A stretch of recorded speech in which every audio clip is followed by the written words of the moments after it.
Ini memang luar biasa nekat ini, Menkeu kita yang baru ini. Nekat kawan-kawan. Mungkin dia tidak takut mati lagi. Urat nyali apa namanya ini? Urat takutnya itu udah putus kayaknya.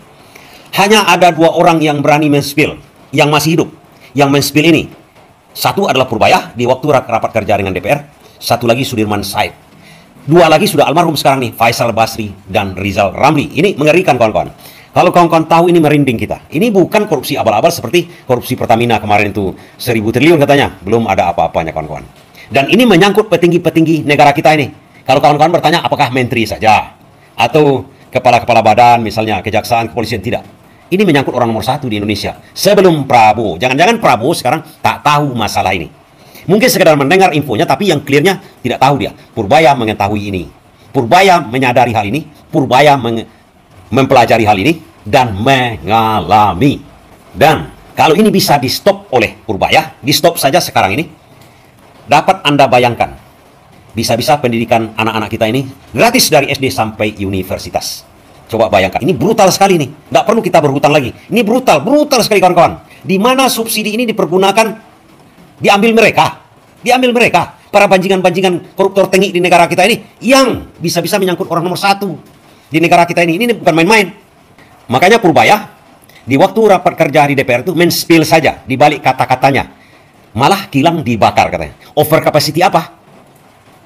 Oh, tunggu, kawan-kawan pasti bertanya-tanya. Kan pada waktu itu juga Purbaya men-spill apa? Membuka borok Bahlil. Gas LPG yang saya katakan itu kawan-kawan, yang di-spill oleh Purbaya waktu dia menerangkan subsidi untuk minyak, untuk gas misalnya, contoh. Dan dia membongkar boroknya Bahlilnya dengan gas melon kan. Gas melon itu seharusnya kan sampai di konsumen. Di pangkalan-pangkalan itu mana? Yang dekat rumah kita itu kan ada pangkalan LPG katanya kan. Kalau sudah di kedai-kedai, nanti baru harganya naik. Harga di pangkalan itulah yang saya katakan 12.750. Itu yang di-spill oleh Purbaya. Itu menyangkut ke Bahlil, Menteri ESDM. Kalau di pengecer, barangkali saja seharusnya kalau itu dilepaskan di pangkalan 12.750, dilepaskan pangkalan, udah dapat untung itu pangkalan, udah dapat untung grosirnya, udah dapat untung ke atas. Karena di subsidi negara 30.000, itu yang saya katakan. Namun banyak di sini yang salah persepsi, dibilangnya 18.000 itu memang di pangkalan. Justru di pangkalan itu yang jadi masalah.